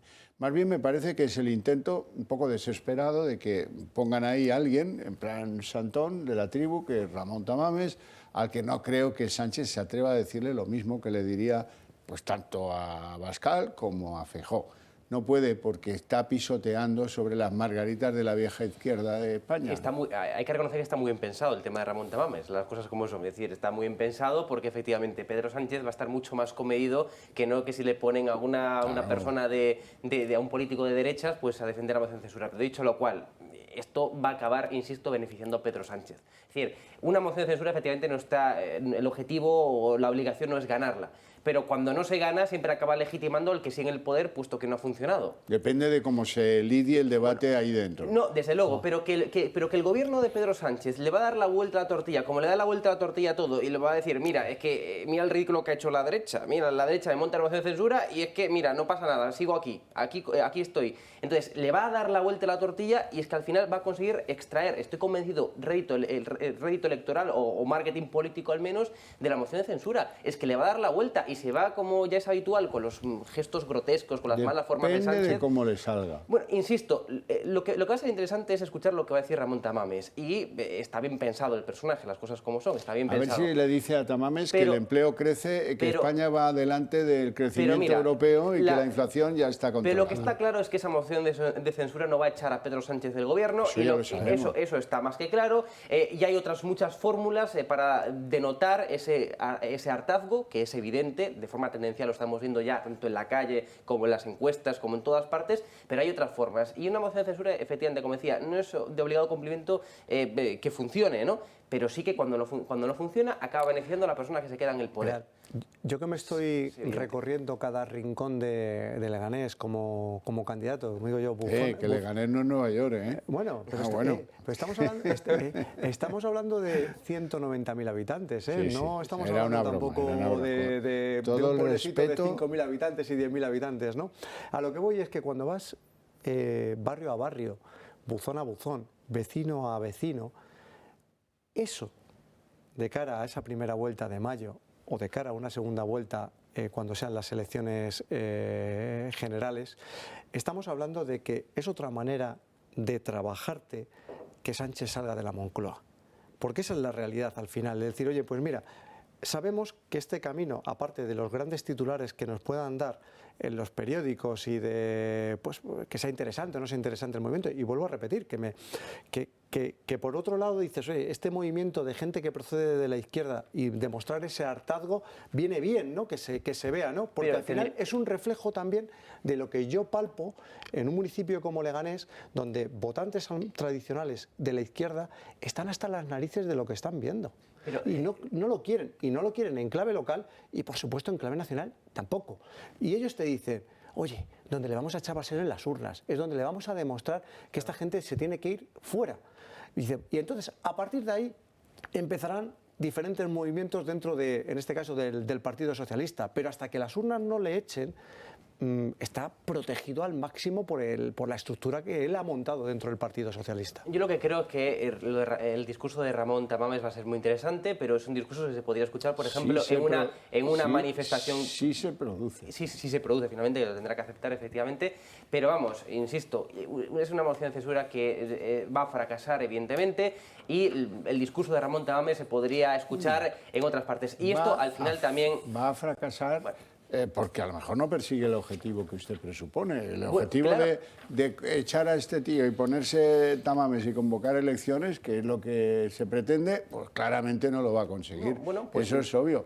Pero a lo mejor sí adecuada. consigue empujar hacia el precipicio a Pedro Sánchez.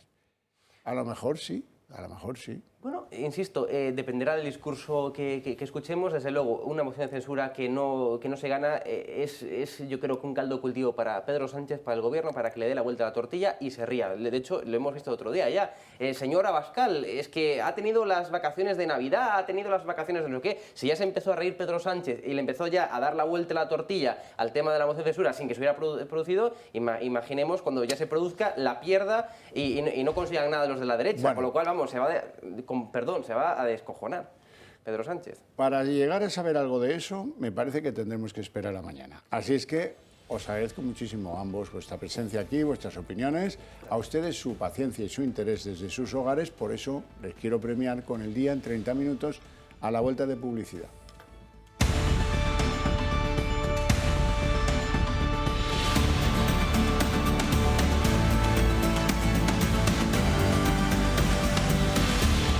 El día en 30 minutos. Bueno, como Judas, 3 veces negó Sánchez a los españoles que la ley del solo sí es sí estaba mal hecha, que producía alarma social, que era injusta para con las víctimas agredidas o violadas, sean mujeres o sean niños o sean hombres, que de todo hay. Ahora todo ha cambiado. Esto es, Sánchez nos mentía. Ha sido, oiga, fabuloso, ha sido presentar una proposición de ley para la contrarreforma de la ley del solo sí es sí por parte del PSOE y se ha abierto la caja de Pandora. Ahora sabemos que la ley producía demasiados efectos no deseados, efectos incluso perversos, que recomiendan volver a las penas de antes de la ley, y así lo llevan al Congreso. Ahora dice Sánchez que se queda corto en la evaluación de la ley que aprobó su propio gobierno. En fin, que sigue la polémica entre los socios por esta ley que ha calado como ninguna otra en la sociedad española de las malas leyes que lleva ya producidas el gobierno de Pedro Sánchez. Marina Álvarez. ¿Qué tal? Y Sánchez tampoco dejó libertad a los ministros socialistas para cuestionar la ley. La propia Pilar Llop, titular de Justicia, ha reconocido hoy en una entrevista que las negociaciones con Podemos arrancaron el año pasado, a principios de diciembre. Así lo ha confirmado también Pablo Echenique, el portavoz parlamentario de Podemos. Llop era consciente de la necesidad de cambiar la ley, pero su postura política era bien distinta. El pasado 20 de enero, hace solo 2 semanas, la titular de Justicia insistía en que la norma protegía a las víctimas. 7 de octubre. La ley del solo sí es sí ya se ha aprobado. El gobierno aplaude la iniciativa abanderada por Podemos y a su vez empieza el goteo sangrante de violadores y agresores sexuales que ven sus penas rebajadas e incluso les lleva a muchos a salir libres a la calle. Sánchez insiste.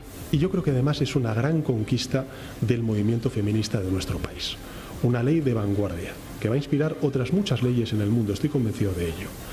Ahora corresponde a los tribunales, corresponde a la Fiscalía el unificar esa doctrina. Y ya en noviembre, cuando nos acercamos a la centena de rebajas, defiende la ley estrella de la ministra de Igualdad. Hay un pacto de Estado contra la violencia de género y también una ley integral de garantía de la libertad sexual que tiene como principal objetivo reforzar la seguridad de las mujeres frente a las agresiones sexuales y que nunca más una víctima sea cuestionada. La norma preocupaba y más al Partido Socialista por las consecuencias que podría tener el texto legal en un año electoral. Pero el presidente ha insistido en no pedir responsabilidades a la ministra y su exvicepresidenta del gobierno, Carmen Calvo, ha apuntado hace apenas una semana que en Consejo de Ministros estaban advertidos de la gravedad. ¿Y sabes qué ocurre, Pablo?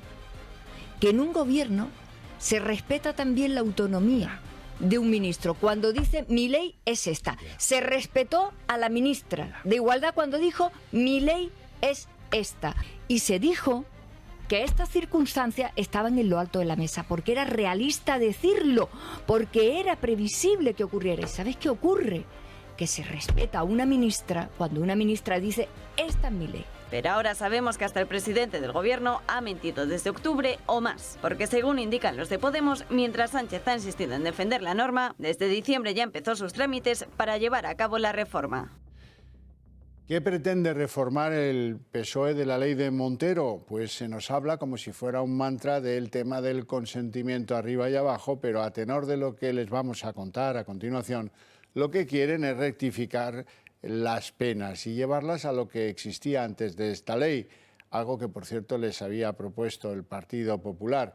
Demasiados agujeros negros en esta ley que permiten razonablemente a muchos españoles sospechar que es que los de Podemos están a favor de cualquier reducción de penas, también de la de los agresores sexuales y o violadoras. El Partido Socialista ha presentado en solitario una reforma de la Ley de Libertad Sexual de Irene Montero. La proposición de ley supone el desmantelamiento total del sí es sí, a pesar de la inclusión de cambios a la hora de denominar los delitos para que la corrección no sea tan evidente. Vamos por partes. El Código Penal del año 95 distinguía entre abuso sexual y agresión sexual. El abuso es el acto sexual no consentido, penado con entre 1 y 3 años de prisión, y entre 4 y 10 si hay penetración. La agresión es el acto sexual sin consentimiento y con violencia o intimidación, penada con entre 1 y 5 años de cárcel, y si hay penetración la pena es de 6 a 12 años. ¿Qué ha hecho el sí es sí? Aunar ambos delitos en un único delito llamado agresión, penado con entre 1 y 4 años de cárcel, a caballo entre el abuso y la agresión. En caso de penetración, hablamos de 4 a 12 años de prisión. ¿Y qué hace la propuesta del Partido Socialista? Pues volver al modelo anterior. La reforma habla de agresión, como la ley de Montero, pero incluye de nuevo la violencia o intimidación como factores. De esta manera introduce la distinción entre abuso y agresión a pesar del juego de nombres con los delitos y se vuelve a las penas del año 95. Veamos una comparativa. Agresión sexual sin agravante. El Código Penal del 95 pena este delito con entre 1 y 5 años. El sí es sí con entre 1 y 4 y la reforma del Partido Socialista con entre 1 y 5 años. Vuelta al modelo anterior. Otro más. Agresión sexual con agravante. Código Penal del 95, 5 a 10 años. Sí es sí, 2 a 8 y la reforma del Partido Socialista 5 a 10. Una vez más, vuelta al modelo anterior. Agresión sexual con penetración, Código Penal del 95, 6 a 12 años. Sí es sí, 4 a 12 años y los socialistas 6 a 12. Idénticas penas a las anteriores a Montero. Agresión sexual con penetración y agravante, Código Penal del año 95, 12 a 15 años. Sí es sí, 7 a 15. Y el Partido Socialista, 12 a 15 años. Todo igual. En definitiva, el Partido Socialista ha presentado de facto una enmienda a la totalidad a la Ley de Libertad Sexual. Bueno, la crisis en el Gobierno abierta por la reforma de la ley es ya incuestionable. La ministra de Justicia, Pilar Llop, ha elevado y más si cabe la tensión al asegurar que con el Código Penal de Podemos agredir a una mujer con violencia sale más barato que robar. En esa misma entrevista, Llop ha lanzado críticas veladas contra la indiscreción y la deslealtad de Podemos. Desde el ala morada insisten que su socio quiere resucitar el modelo de la manada.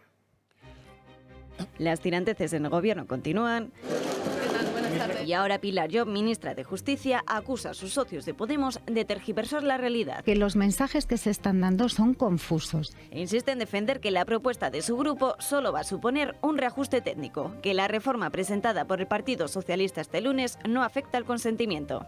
No es de recibo que en donde en nuestro país salga más barato agredir sexualmente a una mujer con violencia o intimidación que robar. Ahora, si se demuestra que hay violencia e intimidación, que es muy sencillo probarlo, porque con una herida ya se puede probar que ha habido violencia. La titular de Derechos Sociales, Ione Belarra, no ha tardado en contestarle. Otra vez el foco en las mujeres. En cuanto nos resistimos, en si cerramos las piernas. Es el modelo de la manada, no el del consentimiento. Y Vicky Rosell, delegada del Gobierno contra la violencia de género, le acusa de legislar a golpe de titular. No crear terror sexual es importante. Yo entiendo los efectos que ha habido, pero legislar a golpe de titular, de algo que no tienes bien dimensionado, cambiar una ley que no has dejado todavía, que tenga todavía su virtualidad. En Podemos interpretan con las palabras de Pilar Llop que lo que pretende el ala socialista del Ejecutivo es volver al modelo anterior. El machismo no se soluciona únicamente con la cárcel. No se protege más a las víctimas con un código penal más severo. Los de Sánchez, por contra, tienen ahora muy difícil recabar también el apoyo de sus socios parlamentarios, como la Esquerra. Es una ley que se hizo con precipitación, sin tener en cuenta algunas de las cosas, algunas de las enmiendas, algunas de las opiniones, sí. Y solo encuentran la mano tendida de un Partido Popular que les acusa ahora de plagiar su propuesta. Y de un Vox que insiste no se opone a la reforma, pero tampoco van a blanquear al gobierno. Y lo que tienen que hacer es pedir perdón, dimitir y convocar elecciones. Y con todo ello, esperan los socialistas tramitar el cambio legal antes de que finalice febrero. La ministra de Igualdad, Irene Montero, esta tarde en el Senado, visiblemente contrariada, venía a reafirmar que los morados seguirán con los mismos planteamientos que ya venían incluidos en la ley, aunque eso sí admitía que no sabe si los puentes con el PSOE están rotos definitivamente. Bueno, lo primero, creo que estamos en un momento difícil, enfrentándonos a un posible retroceso en derechos de las mujeres. ¿Ha hablado con el presidente? Insisto, vamos a hacer todo lo posible para preservar el consentimiento en el centro del Código Penal. Estamos en un momento difícil. Hay una propuesta encima de la mesa que plantea volver al esquema penal de la violencia o la intimidación. Y Yolanda Díaz ha roto hoy su silencio tras días sin mojarse sobre la reforma del sí es sí. La vicepresidenta pide serenidad y asegura que ahora más que nunca es importante cuidar la coalición. Hago un llamamiento a la serenidad y a encontrarnos, a tender la mano y hacerlo además con los avances que hemos tenido. La ley del solo sí es un extraordinario avance para las mujeres de nuestro país y creo que colocando en el centro el consentimiento y la doctrina que esto supone, nos vamos a poner de acuerdo. Que a estas alturas les digamos que Pedro Sánchez es un mentiroso de tomo y lomo, pues seguramente no les va a sorprender, pero es que la mentira es un bicho que tiene las patitas muy cortas. Por eso hoy queremos constatar ante ustedes la flagrante mentira de Sánchez a todos los españoles y a propósito de la ley del solo sí es sí. Resulta que el presidente del gobierno nos mintió hasta en 3 ocasiones y los podemitas han revelado, y también algún miembro del gobierno, que el primer documento en el que se instaba una reforma o una contrarreforma de la ley por parte del PSOE se conoce desde el puente de la Constitución. Esto es 6-9 de diciembre. Bueno, pues mucho tiempo después, el 27 de diciembre concretamente, Sánchez amparaba la ley de la ministra Montero, se sentía orgulloso, se jactaba de la ley, la defendía como un avance internacional que nos iba a imitar medio mundo. Para entonces, los excarcelados y los que obtuvieron rebajas de condena eran ya habituales en todos los medios de comunicación. Y todo esto lo que viene a reflejar es que Sánchez utiliza dos verdades. Por un lado, las mentiras, si lo prefieren a los españoles, la versión privada y útil de la política se la reserva para él y para su Sanedrín. La otra, pues esta supuesta verdad, la que ellos van pergeñando antes de bajarnos del burro del engaño, pues es la que ahora conocemos. Que dice Sánchez, ya presentada la proposición de ley, que es verdad que ha habido muchos efectos indeseados y me quedo corto. Pues no se quede usted corto, hombre, si es el campeón ya de la mentira. Pocos tienen dudas de que la ley era una chapuza, que como dice hoy la ministra de Justicia, preveía algunas penas a agresores sexuales, a violadores, a pederastas, que son propias de quien comete robos con fuerza. ¿Qué es esto? En fin, en el mundo de los mentirosos lo que queda acreditado es que Sánchez es el rey. Y la pesadilla continúa en Turquía y en Siria, un día después del devastador terremoto que ya ha dejado más de 7.000 muertos. La OMS alerta que este número, atención, podría duplicarse por 8 en los próximos días. Entre tanto, los rescatistas continúan trabajando a contrarreloj, mientras voluntarios de todo el mundo se han desplazado ya allí para colaborar en la búsqueda de supervivientes. El presidente Erdogan ha decretado 3 meses de estado de emergencia. La tierra tembló ayer en la frontera entre Siria y Turquía como no lo había hecho en décadas. El terremoto ha dejado ya más de 6.000 fallecidos, unos 25.000 heridos y miles de desaparecidos entre los escombros. Las labores de búsqueda y rescate continúan, pero la magnitud del desastre es enorme. Los hospitales están colapsados, falta comida, agua potable y hasta combustible. Y además las réplicas, el frío y la lluvia están complicando la situación. Los equipos de emergencia trabajan a contrarreloj y ya han rescatado con vida a 8.000 personas. En Alepo, una de las regiones más castigadas por el seísmo en Siria, han rescatado a un bebé recién nacido de entre los escombros. Y en Hatay, Turquía, se ha producido otro rescate milagro. Una niña de 3 años y un niño de 8 han conseguido salir con vida de entre miles de escombros. Y la solidaridad también se abre camino en medio de este desastre. El aeropuerto de Estambul está totalmente colapsado de voluntarios. Decenas de países han movilizado todos sus medios para enviar ayuda. España, por su parte, ha enviado 2 buques de la Armada que ya están en Turquía y un hospital de campaña con 70 sanitarios. Un desastre que ha llevado al país al caos. Por ello, el presidente turco acaba de declarar el estado de emergencia 3 meses en todas las zonas afectadas. Unos estragos de tal calibre que ha llevado a Cruz Roja a hacer un llamamiento de emergencia por valor de 70,5 millones de euros. La UNESCO, por su parte, se ha ofrecido a proteger el patrimonio histórico afectado de lo que es ya una de las peores catástrofes de la historia. Bueno, y en España, además de la ley del solo sí es sí, otra norma que despierta más simpatías en la derecha que los socios de Sánchez es la ley animalista. Podemos aún no ha adelantado qué votará este jueves, pero asegura que con la enmienda sobre los perros de caza, la norma corre peligro. Efectivamente, el hecho de que se haya incluido esa enmienda del lobby de la caza pone en peligro la ley. Efectivamente, pone en peligro la ley.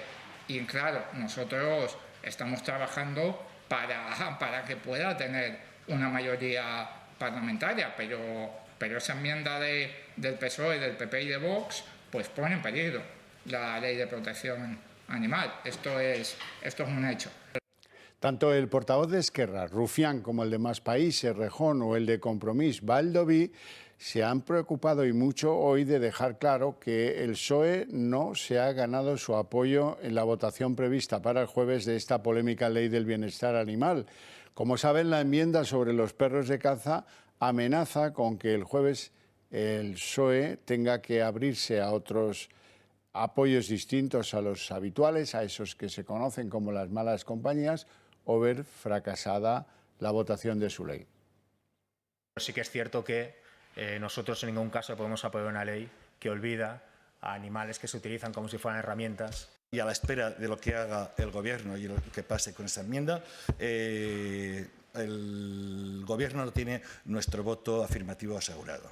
Si la ley no recoge la protección de los derechos de los perros de caza, que son a menudo los más maltratados, los más abandonados y los que más sufren, nosotros no la apoyaremos. Ramón Tamames sigue sin despejar la duda sobre si aceptará o no ser el candidato de la moción de censura impulsada por Vox. El economista ha revelado esta mañana que comió con Feijóo pocos días antes de recibir la propuesta de Abascal. Lo cierto es que la postura de los populares ha sido la misma en este tema desde el principio. Rechazan la moción de censura y denuncian que solo va a servir para reforzar a Sánchez. De producirse esa moción de censura, al único al que beneficia es a Pedro Sánchez y, evidentemente, no estamos aquí para fortalecer a Pedro Sánchez. Y serán los propios españoles, 47 millones y no solo los 350 que conformamos esta Cámara, los que, en cuanto que haya urnas, harán esa moción de censura a una política que no responde a lo que son las necesidades de la sociedad española, los problemas que se deben resolver, sino que además se ha convertido en el problema de los españoles. Carolina Darias, la titular de Sanidad, informaba del acuerdo del Consejo de Ministros hoy que elimina el uso obligatorio de mascarillas en el transporte, en todo tipo de transporte. Las mascarillas, eso sí, seguirán siendo obligatorias en los centros y servicios sanitarios, en las farmacias y para las personas que trabajan y visitan los centros sociosanitarios. Queda limitada la obligatoriedad del uso de las mascarillas a los centros y servicios sanitarios, a las oficinas de farmacia y a los botiquines. En cuanto a centros sociosanitarios se mantiene igual, es decir, no es obligatoria para las personas que viven en esos centros sociosanitarios, sí es obligatoria para las personas que trabajan allí o para las personas que van de visita por proteger la vulnerabilidad de las personas que allí se encuentran. La entrada en vigor será mañana, día 8 de febrero, con su publicación en el Boletín Oficial del Estado. En tan solo unas horas la mascarilla dejará de ser obligatoria en transporte público, en ópticas y en ortopedias. Los ciudadanos, lo cierto es que acogen divididos el final de la medida. Muchos aseguran que seguirán protegiéndose en lugares concurridos. Supongo que cuando pase un mes nos habremos habituado a no llevarla, pero de momento como que te protege. En la calle no, pero así en donde hay mucha gente sí. Cuando estoy en sitios así con mucho follón de gente prefiero tenerla. Pero vamos, de momento lo de quitar la mascarilla en un sitio público no me parece. Que cada uno decida.